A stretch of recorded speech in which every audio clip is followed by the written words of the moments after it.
बच्चों, आपने नाक कटाना, नाक रगड़ना, नाकों चने चबवाना इत्यादि नाक से संबंधित मुहावरे ज़रूर सुने होंगे। आज मैं इसी तरह नाक पर आधारित एक पाठ जॉर्ज पंचम की नाक की व्याख्या हेतु आपके समक्ष उपस्थित हूँ, जो कि कक्षा 10 की पूरक पुस्तक में संकलित है। इसके लेखक श्री कमलेश्वर हैं, जिनका जन्म 1932 ईस्वी में मैनपुरी में हुआ और 27 जनवरी 2007 में इनका निधन हो गया। तो यह रोचक कहानी आरंभ होती है उस समय से जब इंग्लैंड की रानी एलिजाबेथ द्वितीय अपने पति के साथ हिंदुस्तान, पाकिस्तान एवं नेपाल के दौरे पर पधारने वाली थी। अखबारों में उनकी बड़ी चर्चा थी, जैसे रानी का दर्जी परेशान था, रानी कब क्या पहनेंगी इत्यादि। अब सेना के साथ रानी के निकलने के दिन तो अब थे नहीं, किंतु हाँ, फोटोग्राफरों की फौज जरूर तैयार हो रही थी। इंग्लैंड के अखबारों में इस संबंध में जो कुछ छपता, अगले दिन भारतीय समाचार पत्रों में हूबहू वही खबरें होती। जैसे रानी ने एक हल्के नीले रंग का सूट बनवाया है, जिसका रेशमी कपड़ा हिंदुस्तान से मंगाया गया है। रानी की जनपत्री छपी, प्रिंस फिलिप के कारनामे छपे, यहाँ तक कि नौकरों, बावर्चियों, अंगरक्षकों की जीवनियां भी छपी। इतना ही नहीं, राजमहल के कुत्तों की तस्वीरें भी छपी। यानी रानी एलिजाबेथ के भारत दौरे की तैयारियां इंग्लैंड में चल रही थीं, किंतु उसका प्रभाव यहाँ दिखाई दे रहा था।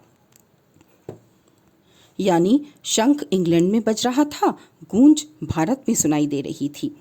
ये खबरें भारत की राजधानी दिल्ली में तहलका मचा रही थीं। रानी की पोशाक के विषय में, उसके बावर्ची की शान शौकत के विषय में जानकर लोग आश्चर्य कर रहे थे। ऐसी रानी दिल्ली आ रही है तो दिल्ली का प्रशासन, वहां की व्यवस्था के अधिकारियों ने अपना मूल्यांकन किया कि क्या दिल्ली रानी का स्वागत करने के लिए पूरी तरह तैयार है। फिर क्या था, दिल्ली की तस्वीर ही बदलने लगी।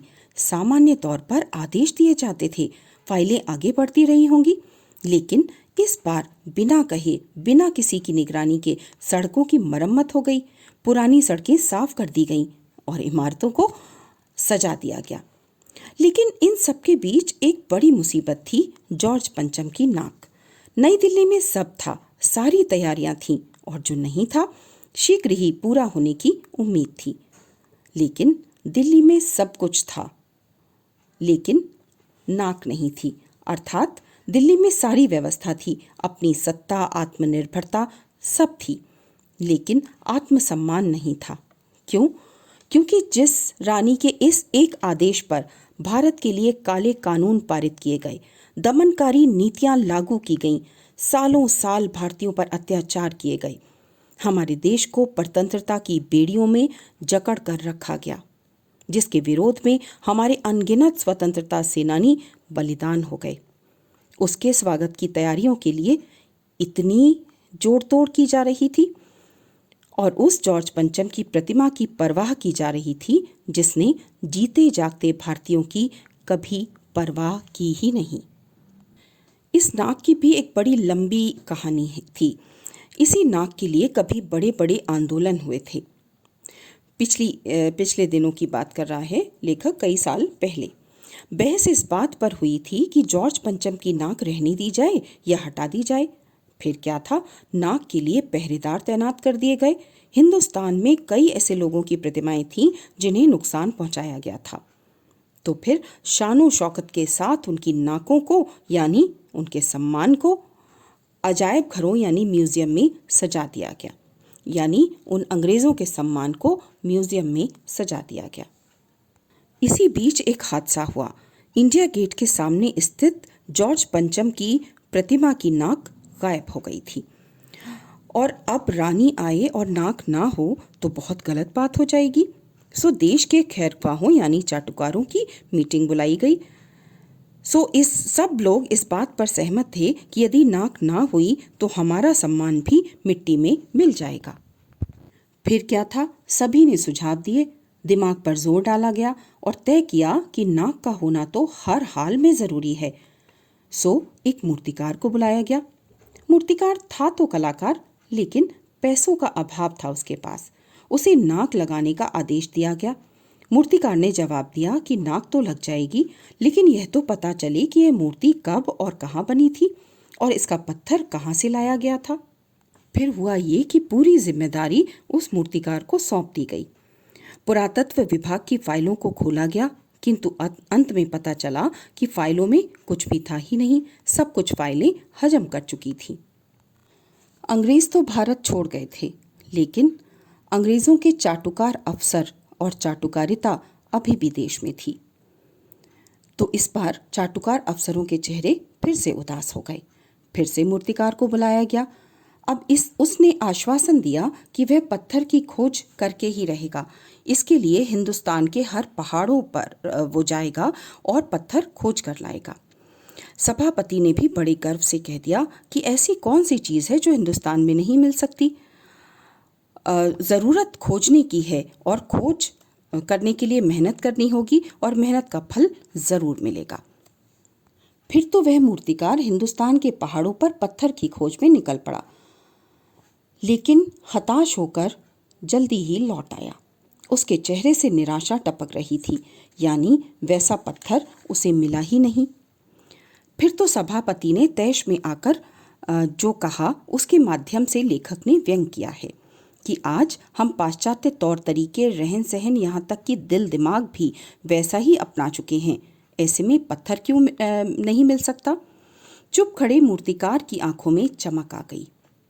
उसने सुझाव देना चाहा, लेकिन एक शर्त रखी कि यह बात प्रेस तक यानी अखबार वालों तक ना पहुंचे।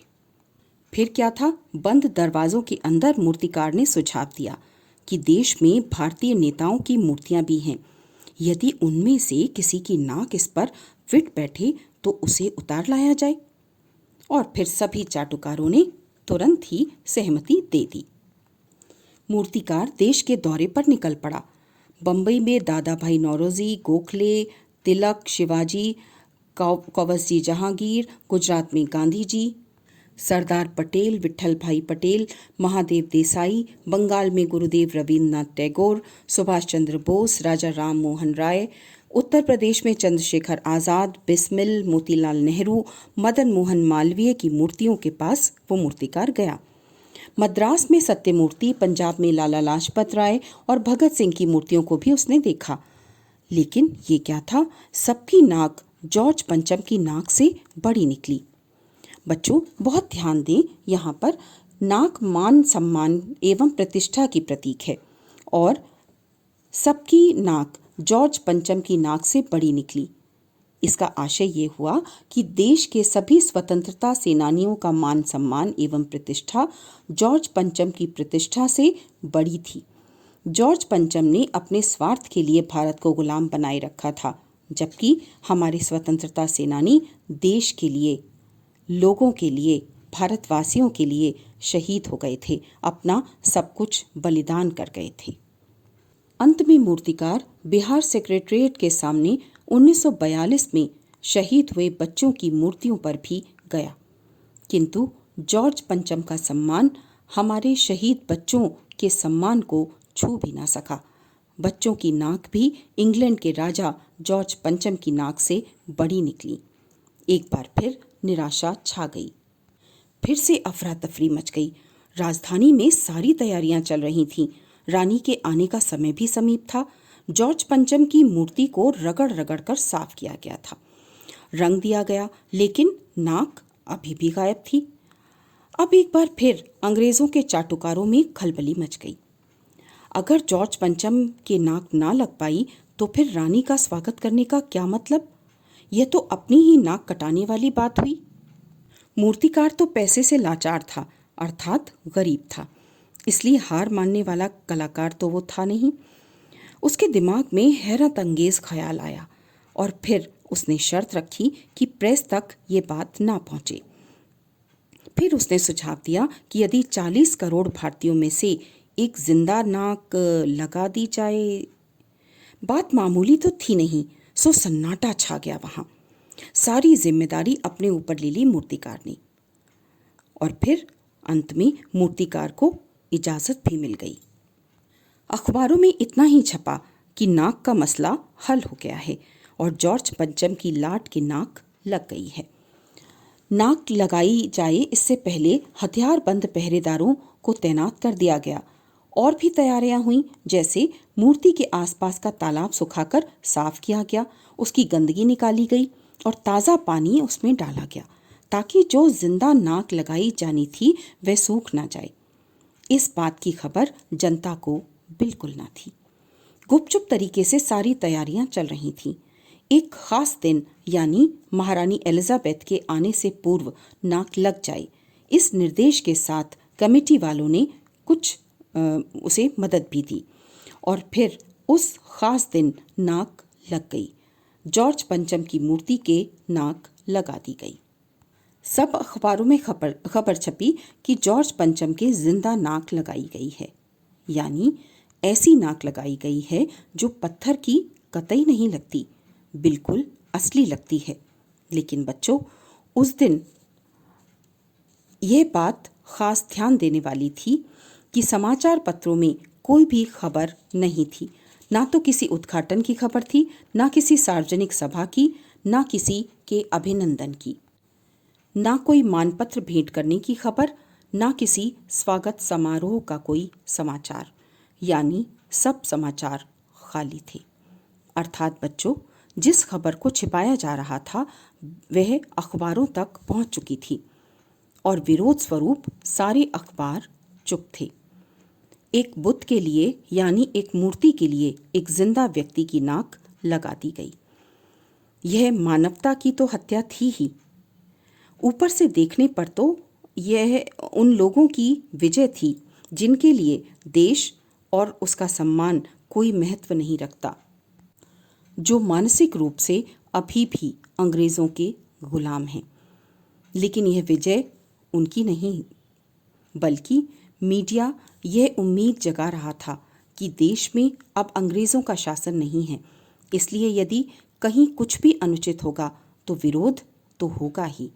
इसी का तो परिणाम है कि आज देश में यदि कहीं कुछ अनुचित होता है तो वह छिपता नहीं है।